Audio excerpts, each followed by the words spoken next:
Tinutuan dan paniki adalah dua makanan tradisional dari Sulawesi Utara yang baru-baru ini masuk dalam daftar makanan dengan rating terburuk di dunia versi Tes Atlas.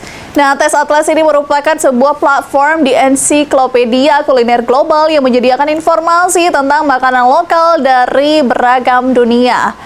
Sehingga pengguna dari beragam negara bisa menilai termasuk resep makanannya, restoran, dan juga kuliner tradisional. Tinutuan mendapatkan peringkat ke-16 dari nilai 2,3 dari 5. Sementara Paniki mendapatkan peringkat ke-36 dengan nilai 2,5 dari 53. Diketahui tinutuan atau bubur Manado mempunyai campuran bahan seperti beras, labu, ubi jalar, dan beragam macam sayuran lainnya yang biasanya disajikan dengan ikan, perkedel jagung, atau sambal. Sedangkan paniki bahan utama dari daging kelelawar yang dimasak dengan beragam rempah dan santan.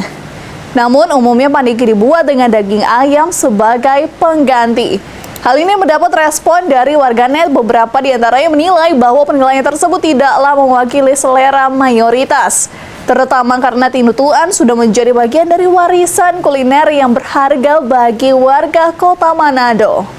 So, terlepas dari penilaian tersebut, kedua makanan khas Sulawesi Utara ini tetap menjadi salah satu simbol kuliner yang memperkaya ragam masakan Indonesia.